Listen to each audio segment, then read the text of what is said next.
제목으로 함께 말씀 앞에 서겠습니다.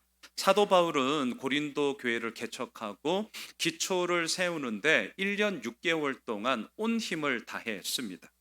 그리고 후임 사역자로 아볼로를 세우고 나서는 자신의 사명인 선교사의 사명을 감당하고자 다른 선교지로 떠났습니다. 그리고 이제 대략 한 3년이 흘렀습니다. 에베소에서 열심히 선교 사역을 하고 있던 바울에게 고린도 교회의 소식이 들려왔습니다. 자막을 보십시오. 오늘 본문 11절인데요. 같이 읽겠습니다. 내 형제들아, 글로웨의 집 편으로 너희에 대한 말이 내게 들리니 곧 너희 가운데 분쟁이 있다는 것이라. 좋은 소식이었다면 얼마나 좋았을까요? 하지만 안 좋은 소식이었습니다. 교회 안에 서로 싸우고 있다, 분쟁이 있다라는 소식이었습니다. 자, 오늘 두 가지로 바로 그냥 본론으로 들어가겠습니다. 두 가지 볼 텐데요. 자, 첫 번째, 왜 싸웠을까? 그 이유가 뭘까? 자, 두 번째, 그럼 어떻게 해야 하나? 오늘 이 부분으로 함께 말씀을 봅시다. 자, 첫 번째, 왜 분쟁이 일어났을까? 답부터 말씀드릴게요. 사람 때문이었습니다. 자, 사람 때문에. 오늘 본문 12절을 보셔요. 내가 이것을 말하거니와 너희가 각각 이르되 나는 바울에게, 나는 아볼로에게, 나는 게바에게, 나는 그리스도에게 속한 자라 한다는 것이니. 여러분, 갈등과 분쟁이 일어나면 보편적으로는 찬성이냐 반대냐 양 갈래로 대개는 나뉘어집니다. 그렇죠? 나는 맞고 너는 틀렸다. 이제 각각의 그런 기본적인 입장을 가지고 서로 견지하면서 이제 가다 보니까 갈등과 분쟁이 생기는 것 아니겠습니까? 그런데 오늘 본문에서는요, 너무나 우리 마음에 좀 불편합니다. 실은 추석 연휴인데 이 본문이 하필이면 또 싸우는 얘기여서 이걸 해야 돼 말아야 돼. 하지만 우리 알잖아요. 그 본문이 무엇이든지 간에 우리는 그냥 순차적으로 갑니다. 이 가운데서도 그래, 우리 모두가 들어야 할 하나님의 메시지가 있는 것 아니겠는가? 뭐 제가 의도한 것 아니니까 피하지 말자. 그리고 우리가 늘 얘기하는 것처럼 그 말씀이 무엇이든지 간에 우리는 뭐 때가 어떻든 그런 거 상관없이 그냥 부딪히자. 그리고 그 가운데 하나님의 말씀하심이 있지 않겠는가? 제가 오늘 이 마음으로 준비를 했는데요. 그래서 좀 불편한 얘기지만 그래도 우리 직면합시다. 고린도 교회는 뭐 찬성파 반대파가 아니라 무려 4개의 분파, 4개의 파벌로 나뉘어졌습니다. 그러니까 교회가 갈기갈기 찢어진 거죠. 우리 한번 봅시다. 첫 번째, 바울을 추종하는 바울파. 자, 여러분, 고린도 교회를 개척한 담임 목사가 바울이었단 말이죠. 그러니까 그 누가 뭐라고 말을 해도요, 이 개척한 목사의 영향력은 있을 수밖에 없습니다. 자, 뭐 남의 교회 얘기할 것도 없습니다. 그냥 우리 교회 얘기합시다. 개척한 목사가 이렇게 지금 있잖아요. 제 입으로 말하기는 좀 그렇지만 저의 영향력이 이 예수 호밀실 교회에 있을 수밖에 없습니다. 이건 어쩔 수가 없어요. 그래서 저희의 숙제가 있습니다. 저는 오늘 말씀을 준비하면서 저희의 숙제가 뭘까 다시 한번 생각을 해봤는데 저희 집 가훈이 초심을 간직하자입니다. 초심을 간직하자. 나의 숙제는 뭔가? 개척한 목사로서 이 교회에 제가 목회하는 한 영향력이 있을 수밖에 없는데 그러면 나는 어떻게 해야 될 건가? 그 영향력을 누리기 시작하면 곤란해집니다. 이 교회가 어려워져요.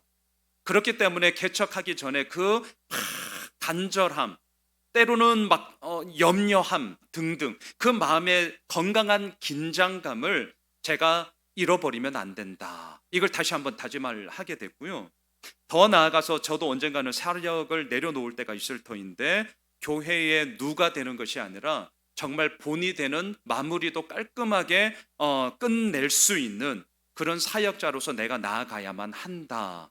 이걸 저는 좀 다짐하게 되었습니다. 자, 첫 번째, 바울을 추종하는 바울파. 이건 충분히 우리가 이해를 해요. 자, 두 번째, 바울의 후임자였던 아볼로를 추종하는 아볼로파도 있었습니다. 성도들 사이에서 사도 바울에 대한 평가가 있었어요. 여러분들도 저를 평가하잖아요. 그건 당연한 거예요, 여러분. 당연한 겁니다. 나쁜 거 아니에요. 괜찮아요. 평가해야죠. 저도 평가하거든요, 실은.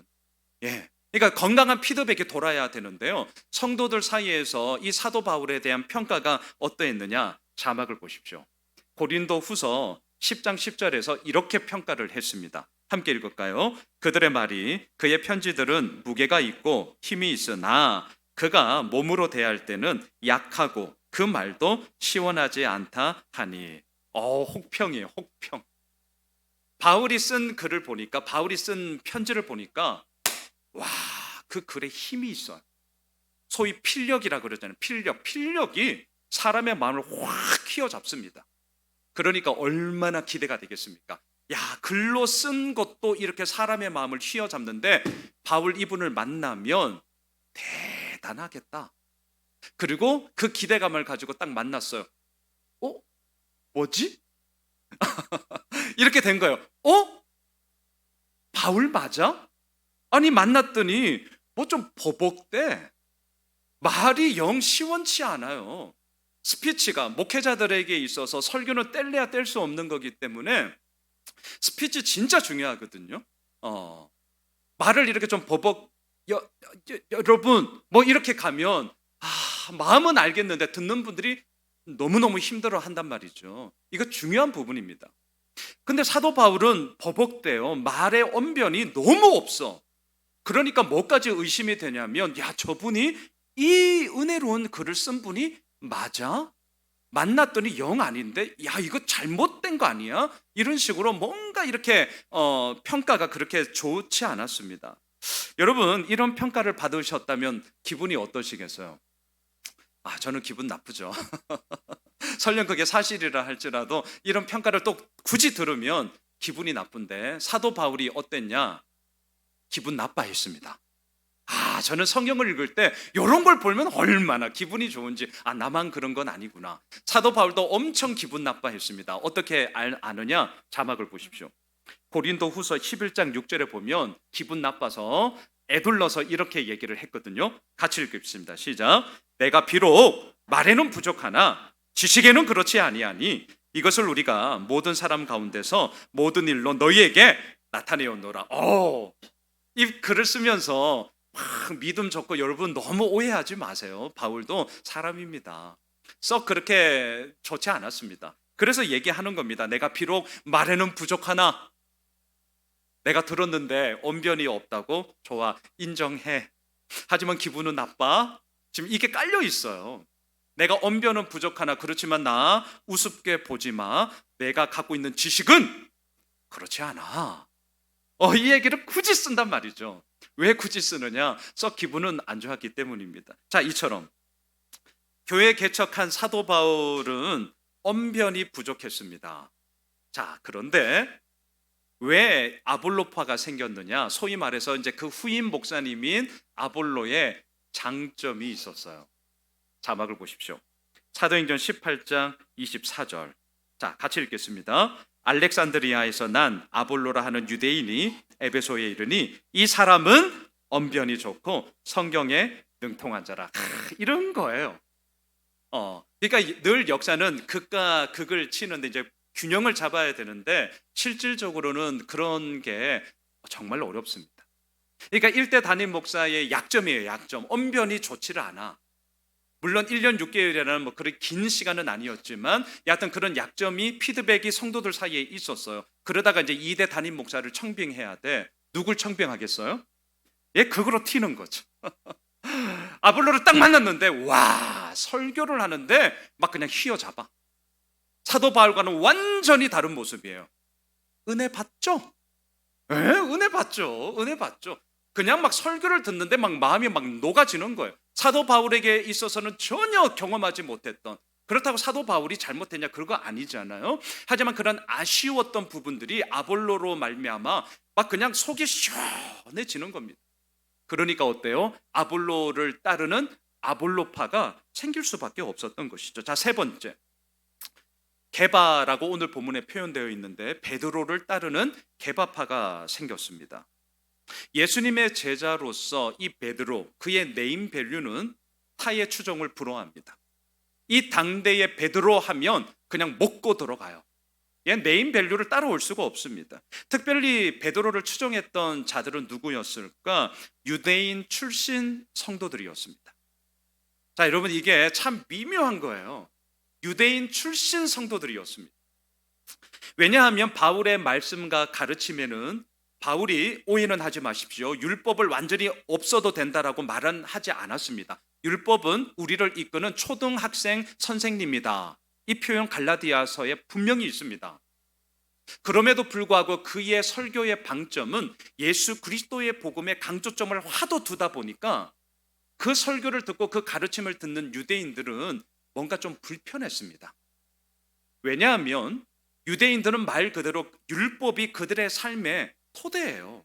태어났더니 유대인이야. 태어났더니 모태신앙이야. 그랬더니 주일에는 당연히 그냥 교회 가는 날이야. 이게 모태신앙들이 갖고 있는 그래도 믿음의 뿌리잖아요. 예? 유대인도 마찬가지거든요. 태어났더니 율법 지키는 게 그냥 당연한 삶의 태도였습니다. 그런데 이상하게 사도 바울 목사님의 설교를 들으면 들을수록 자꾸 뭔가 좀 불편해지는 거예요. 뭔가 찔려. 대놓고 율법이 잘못됐다라고 전혀 말하지 않았습니다. 그럼에도 불구하고 율법이 아닌 예수 그리스도의 복음에 계속 방점을 찍으니까 율법이 삶의 토대인 유대인들에게 있어서는 우리의 삶의 근거가 완전히 잘못된 건가? 이거 어떻게 되는 거지? 이렇게 됐단 말입니다. 여러분 한번 생각해 보세요. 이런 말도 한두 번이지 매주마다 주일마다 와서 목사님 설교를 듣는데 목사님 설교가 맨날 똑바로 살아라, 회개해라, 제대로 살아야 된다. 맞는 말이긴 하지만 모든 메시지들이 이러한 메시지만 듣는다. 여러분 어떠시겠어요? 힘들어요. 뭔 말인지는 알겠어. 하지만 매주마다 그 메시지로만 일관한다. 그럼 성도님들이 힘들어하세요. 때로는 위로 받아야죠. 때로는 격려도 받아야죠. 우리 맨날 잘못합니까? 아니라니까요. 우리 잘하고 있거든요. 그러면 거기에 대해서 인정도 해주고 칭찬도 해주고 우리 함께 나아가자고 파이팅을 외치면서 우리가 그렇게 하나님 앞에 서야 하는 것 아니겠습니까? 그런데 사도 바울의 이 설교를 듣는 유대인 성도들은 불편했어요. 예. 그러다 보니까 이제 교회의 갈등과 분쟁이 일어났을 때 이들은 옳다쿠니 베드로의 설교에는 율법을 토대로 한 그런 설교가 많았습니다. 그러니까 자연스럽게 우리는 개바파야. 메인 밸류도 있겠다. 틀린 건 아니니까. 우리는 베드로파야. 자, 이렇게 된 거예요. 자, 마지막 네 번째. 그리스도파가 있습니다. 또 이건 뭐야?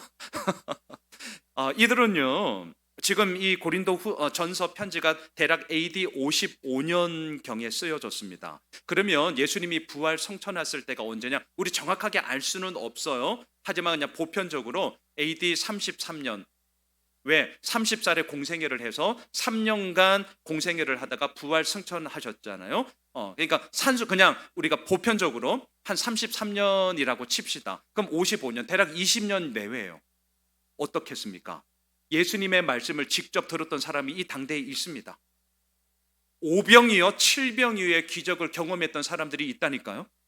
그리고 심지어는 예수님이 부활 승천하시는 모습을 목격한 자들도 지금 이때 있습니다. 베드로도 살아있잖아요.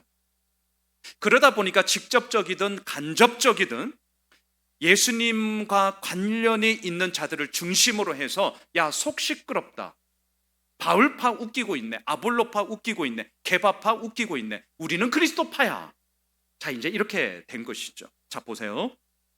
이처럼 고린도 교회는요, 딱 3년이 지났습니다. 교회가 개척되고 한 텀 3년이 딱 지나자 바울파, 아볼로파, 게바파, 그리스도파. 양파도 힘들어 죽겠는데 네 파가 남겼어요. 네 파가. 얼마나 속이 시끄럽겠습니까? 이들 나름대로의 이유와 명분은 분명히 있었습니다. 하지만 아이러니하게도 이들 나름대로의 이유와 명분이 교회의 갈등과 분쟁의 원인이 되었다. 이유가 뭐냐? 사람 때문이에요. 자, 여러분 좀 잘 들어주세요. 하나님은 사람을 통해 분명 일하십니다.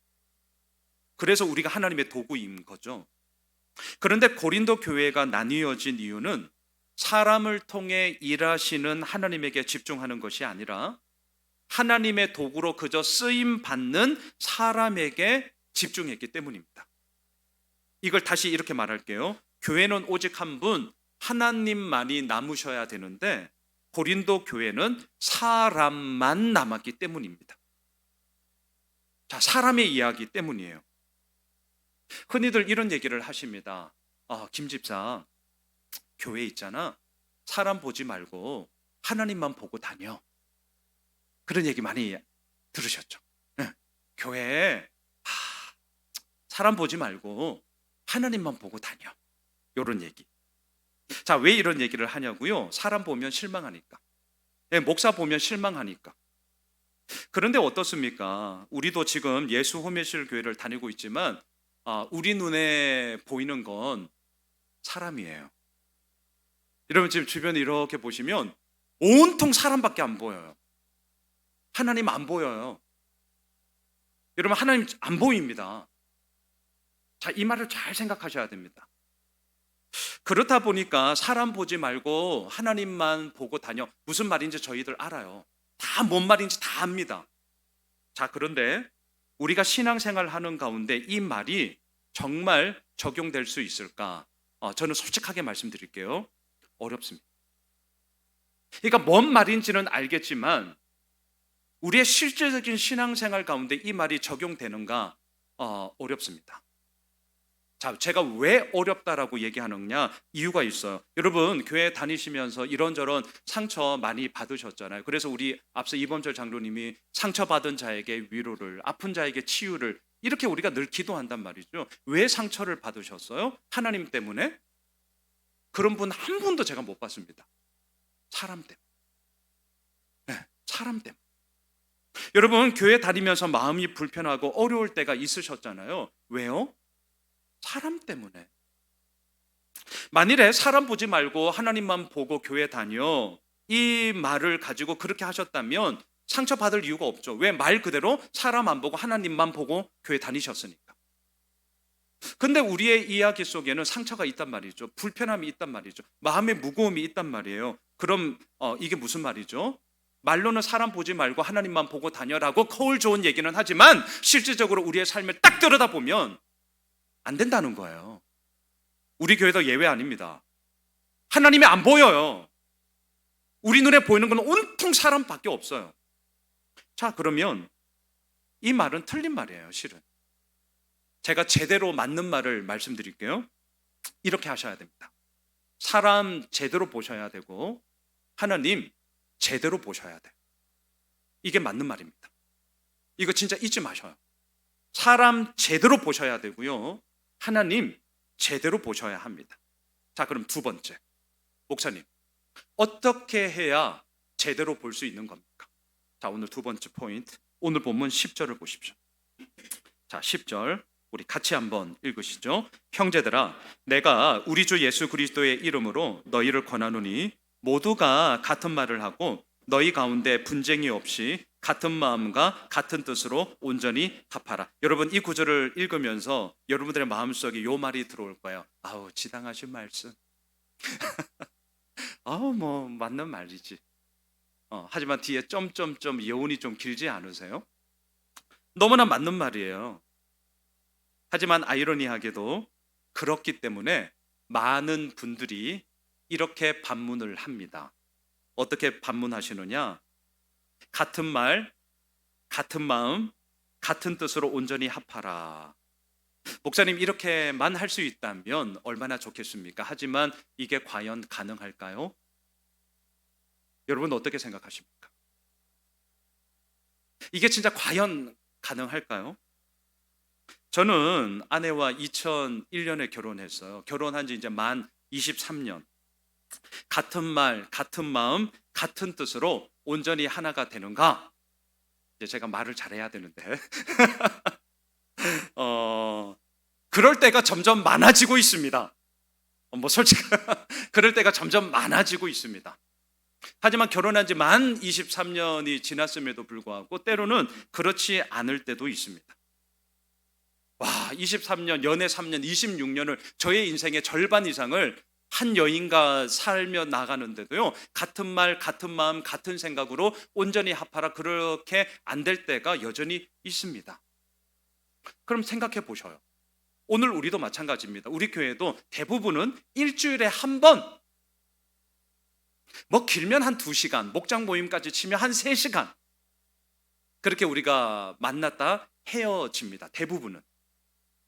우리 교회도 그렇습니다. 우리가 뭐 서로 얼마나 안다고 같은 마음, 같은 생각, 같은 뜻으로 온전히 합할 수 있겠습니까? 우리 냉정하게 말해봅시다. 예. 그거 일주일에 한 번, 그것도 한 뭐 하루 종일도 아니야. 길면 한 3-4시간. 그거 가지고 같은 마음, 같은 뜻, 같은 생각으로 온전히 합하라. 또 말씀은 또 우리가 알아가지고 그렇게 얘기를 하는데 이게 과연 가능할까?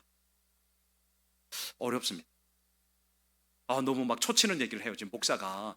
네가 그렇게 이끌어 가야지 이러는데 어려워요. 여러분 어렵습니다. 아니 부부도 안 되는데 그러면 목사님 뭐 우리 헤어질까요 이제? 아니죠. 제가 그 얘기 하자는 게 아닙니다. 그렇다면 이 말씀을 저는 이게 고민이었거든. 사실은 저는 허울 좋은 얘기 그렇게 좋아하는 목사 아닙니다. 오히려 너무나 맞는 말은요 우리로 하여금 반문하기가 어려워져요. 오늘 본문 10절도 너무나 맞는 말이잖아요. 같은 말하고 같은 마음으로 같은 뜻으로 온전히 합해라. 우리가 이렇게 해야 되는데 그렇게 하지 못한 내가 문제이기 때문에 우리가 말을 못할 뿐이죠. 그런데 실질적으로는 막 전전긍긍해요. 이 말이 너무나 맞다 보니까 우리가 뭐라고 대놓고 반문을 못해요. 다 경험하시잖아요. 그러니까 정답을 들이대면 사람 죽는다니까요. 숨 좀 쉽시다 우리. 예, 이게 참 역설적인 얘기지만 정답을 막 들이대면 너무나 맞는 말이어서 내 가슴은 터지지만 더 이상 뭐라고 말을 못해요. 그럼 사람 죽어요. 때로는 알면서도 틀린 말 해주는 거예요. 때로는 알면서 눈 감아주는 거예요. 예, 그게 우리에게 필요하거든요. 그래서 저는 오늘 이 10절의 말씀을 어떻게 우리가 적용할 수 있을까 진짜 고민 많이 했습니다. 그런데 오늘 이범철 장로님이 기도 가운데 뭔가 우리가 통했어요. 뭐 짜고 친 건 아닌데 여러분 우리 주보 강고란을 펴보세요. 이 문구를 우리 장로님이 인용해 주셨는데 자, 우리 주보 강고란을 한번 보세요. 이 문구는 제가 개척하는 첫 주부터 변함없이 앞으로도 마찬가지일 겁니다. 이 문구가 계속 적혀져 있을 건데 글씨체 다른 거 있죠. 본질적인 것에는 우리 이거 같이 한번 읽어보시죠. 시작. 본질적인 것에는 일치를, 비본질적인 것에는 자유를, 모든 것에는 사랑을. 이 말은 17세기 독일의 신학자였던 멜데니우스가 한 말입니다. 저는 이 말이 오늘 사도 바울이 고린도 교회를 향하여서 그럼 어떻게 하면 좋냐라는 이 말에 대한 실질적인 대답이다라고 저는 그렇게 생각을 합니다. 여러분 한번 잘 보셔요. 교회의 본질은 단연코 믿음입니다. 예. 왜냐하면 교회란 하나님을 믿는 자들이 모여서 오늘 우리처럼 하나님을 예배하는 게 가장 기본적인 거죠. 그리고 그 믿음의 공통 분모 속에서 서로의 교제를 나누는 것이 교회 아니겠습니까? 다 알고 있는 사실이잖아요. 그렇기 때문에 이 믿음에 대해서는 이론의 여지 없어요. 타협 없습니다. 이건 저는 분명합니다. 믿음에 있어서 이 본질에 있어서 타협, 이론의 여지 저는 절대 없습니다. 그래서 우리는 매주 예배를 드릴 때마다 오늘도 마찬가지인데 우리가 늘 하는 게 있습니다. 이 믿음의 일치 그리고 그 일치된 믿음의 고백을 우리는 사도신경이라는 믿음의 고백을 통하여서 늘 고백합니다. 이거 되게 중요한 거예요. 그냥 예배 형식상 요즘 사도신경 고백하지 않는 교회들도 실은 많습니다. 그걸 뭐 틀렸다라고 제가 단언하고 싶지는 않지만 하지만 제 마음에는요 이건 반드시 해야 합니다. 이건 반드시 해야 됩니다. 왜냐하면 믿음은 우리에 있어서 본질이고요. 그 본질적인 믿음이 도대체 뭐야? 너는 뭘 믿고 있는 거야? 혹시나 이런 질문을 받으실 때 사도신경을 푸시면 됩니다. 내가 믿는 믿음의 요체는 사도신경에 다 있어. 나는 이걸 믿어. 너무너무 중요한 거예요. 우리 자녀들에게도 이 예배 시간에 있어서 이 사도신경은 반드시 익혀야 됩니다. 자, 본질적인 것에는 일치를, 여기에는 이론의 여지 없습니다. 이건 분명해요. 자, 그 다음 비본질적인 것에는 자유를 또는 관용을. 여러분 1부 예배 드려도 되고 2부 예배 드려도 돼요. 자유입니다. 교회를 위해 봉사하고 섬기면 목사님 저는 너무너무 감사하죠. 그렇게 되길 축원하옵나이다. 하지만 그렇지 않는다 하여서 막 강제성을 띠고 막 제가 막 윽박 지르고 그러지 않습니다. 왜? 섬기는 건 역시 자유거든요. 예, 이건 비본질적인 거예요. 이건 자유예요. 그런데 이제 잘 들어주세요. 아이러니하게도 모든 교회의 갈등과 분쟁은 비본질적인 것에는 자유를 요구 때문입니다. 자, 이게 이제 우리의 숙제예요. 비본질적인 것에는 자유를 이것 때문에 갈등과 분쟁의 소지가 생깁니다. 이게 맞는 말이거든요. 여러분 다들 경험하셨을 겁니다. 누구는 열심히 해요. 근데 누구는 비본질적인 것에는 자유를 이 말을 하면서 자유가 있잖아. 안 해요. 아니 뭐 그럴 수 있죠. 하지만 열심히 섬기는 사람들의 눈에는 그 말을 하면서 자유를 누리고 있는 그 인간들을 보면서 생각합니다. 저건 자유가 아니라 방종이야. 자, 지금 우리를 잘 보세요. 제가 그랬거든요. 저건 자유가 아니라 방종이지. 야, 아무리 그래도 그렇지 저렇게 하는 건 아니지 않아? 저거는 틀린 거야. 불편한 마음이 들기 시작하고요. 인정하고 싶지 않습니다. 그렇다 보니까 어떻게 하는 줄 아세요? 비본질적인 것에는 자유를 얼마든지 자유가 있습니다.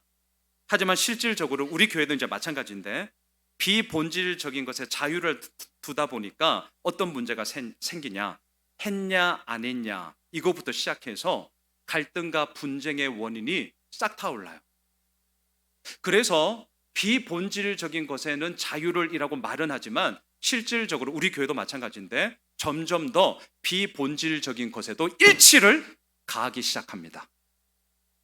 우리 교회 얘기할게요. 우리 교회 가장 대표적인 거 주일 점심 식사. 개척 초기에는 봉사팀이 전적으로 우리 성도님들을 밥해 먹였습니다. 그때는 성도수가 많지 않으니까 물론 힘듭니다. 하지만 진짜 감사한 마음으로 봉사팀들이 매주일 밥해 먹였어요. 그런데 이제 뭐 감사한 거죠. 성도님들이 점점 늘어나기 시작하니까 이게 뭐 밥숟가락도 막 진짜 막 더 많이 사야 돼, 식기도 더 사야 돼 이러면서 힘들어졌습니다. 자, 코로나 기간을 거쳤어요. 봉사팀이 전적으로 하는 건 힘드니 이제 우리 목장별로 합시다. 이제 이렇게 된 거거든요. 처음엔 좋았습니다. 와, 이게 웬 겁니까? 매주일마다 밥상이 목장별로 다르니까 풍성해. 와, 얼마나 맛있고 좋은지. 예, 너무 좋았어요. 그런데 이게 이제 거듭거듭되면서 하다 보니까 어떤 일이 발생했냐? 지난주 목장은 반찬도 밥도 엄청 맛있었는데 왜 이번 주 목장은 이래? 이제 품평회가 시작되기 시작했습니다. 이거 우리 교회 얘기예요. 남의 교회 얘기 안 합니다. 저는 이거 우리 교회 얘기예요. 비교 아닌 비교가 되더란 말입니다. 아니 뭐 저도 그랬으니까요. 비본질적인 것에 자유를 줬더니 갈등의 원인이 생겼어요. 이거 잘 우리가 보셔야 됩니다. 비본질적인 것에는 자유를 해. 분명해요. 근데 자유를 줬더니 갈등이 생겨. 그래서 우리가 어떻게 했냐? 일치를 가했습니다. 속 시끄럽다.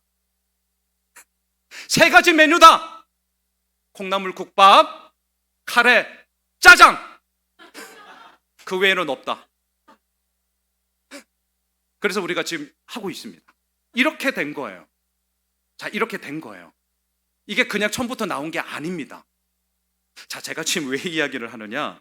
본질적인 것에는 일치를. 하나님을 믿는 공통 분모가 우리에게 있기 때문에 이단이 아닌 이상은 이 부분에 대해서는 절대로 문제가 생기지 않습니다. 먼저 이단이라면 여러분들한테 갈 것도 없어요. 제가 그냥 바로 쳐버립니다. 바로 제가 쳐버릴 거예요. 쌍심지 켜고 그냥 꺼져 이렇게. 예, 이단에 대해서는 가차 없습니다. 우리 교회가 속 시끄럽니 할 게 없어요. 그냥 제가 바로 이제 쳐버릴 겁니다. 근데 문제는 뭐냐? 비본질적인 것에는 자유를. 자, 이게 갈등과 분쟁의 불씨가 되고 우리 교회 여전히 있을. 이건 우리 교회만은 아니에요.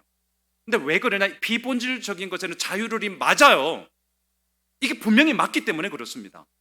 근데 이게 이제 이러니 저러니 나오니까 자꾸 일치로 해결하러 통일하러 뭔가 자꾸 가해지는 거죠.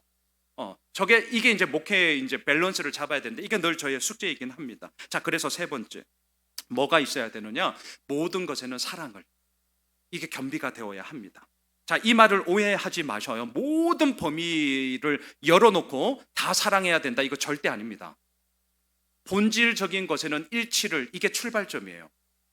그러니까 이 본질에 대해서 일치가 된 전제 조건 하에서 비본질적인 것은 이래도 되고 저래도 돼요. 이건 진짜 맞아요. 근데 이래도 되고 저래도 해도 되다 보니까 어떤 사람은 불편해지고 어떤 사람은 누려.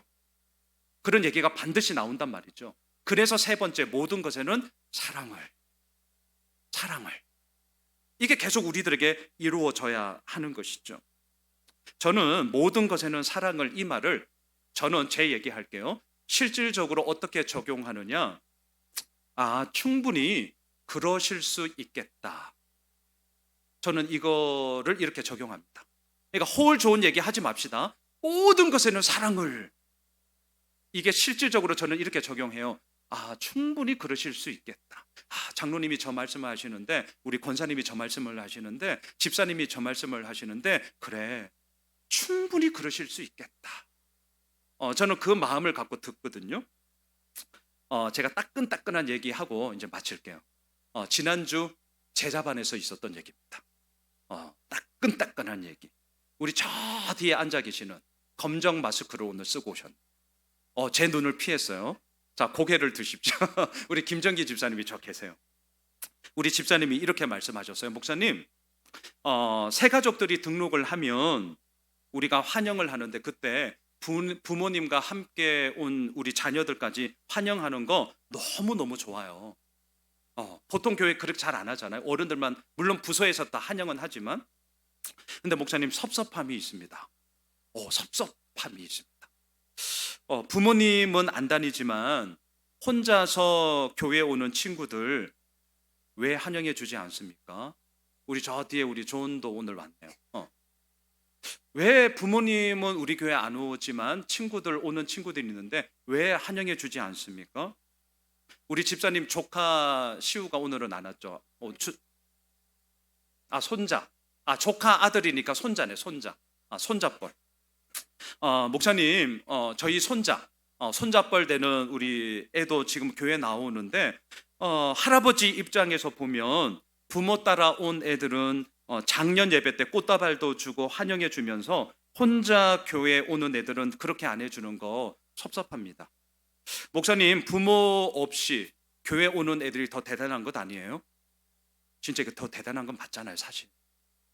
물론 교육부서에서 환영해 주는 거 알고 있지만, 그래도 교회 어른들도 그 시간에 아이들 얼굴 한 번 더 보고 주보에 이름 적어주면 저 친구가 이름이 이렇구나 한 번 더 기억해 주고, 그러면 한 번이라도 그 친구들을 위해서 더 기도해 주지 않겠습니까? 와우. 저는 진짜 죄송한데 이런 부분에 대해서 단 한 번도 제가 생각해 보지 않았습니다. 진짜 죄송합니다. 저도 어쩔 수 없이 기성 목사가 돼버렸어요. 한 영혼이 중요하다. 여기서 진짜 한 영혼은 제가 개념적으로는 어른, 아이, 그건 없습니다. 그래서 우리 카운트하는 것도 동일하게 해요. 근데 이미 저의 몸에도, 제 머릿속에 이게 어른이 중심인 거예요. 물론 저의 목회 대상이 작년이긴 하지만 그래도 제가 담임 목사잖아요. 제가 집사님께 말씀드렸습니다. 집사님, 그거 하나님의 음성입니다. 엄청 부담스러워하셨어요. 근데 정말 저에게는 우리 김 집사님의 그 말씀이 하나님의 음성이었어요.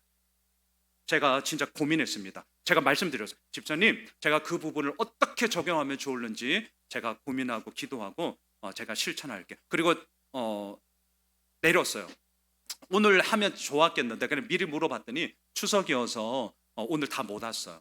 다음 주 2부 예배 때 우리 친구들을 제가 축복하는 시간 갖겠습니다. 선물을 내가 뭘 줄까 지금 고민하고 있습니다. 이건 아무한테도 상의 안 하고 저의 독단적으로 우리 친구들 지금 6명이 있거든요. 하이라이트 잘 노는 친구들 2, 예단부에 4명. 제가 지금 선물 뭐 줄까 고민하고 진짜 필요한 거 제가 진짜 주려고 합니다. 기대해라 존. 정말. 그리고 다음 주 2부 예배 때 많이 이렇게 좀 오셔서 우리 친구들 위해서 축복하는 시간 가집시다. 여러분, 제가 왜 이 이야기를 하느냐, 충분히 그럴 수 있겠다. 제가 지금 이 말씀 드리고 싶은 거예요. 모든 것에는 사랑을 허울 좋은 얘기로 우리 끝내지 마시고요, 충분히 그러실 수 있겠다.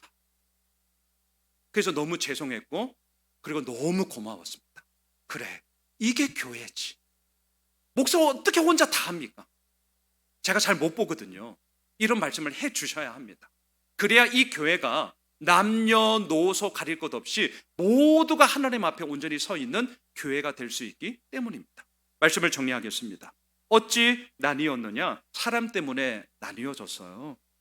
하나님이 남아야 하는데 사람이 남았기 때문이죠. 그럼 어떻게 해야 하냐? 본질적인 것에는 일치를, 비본질적인 것에는 자유를, 하지만 모든 것에는 사랑을.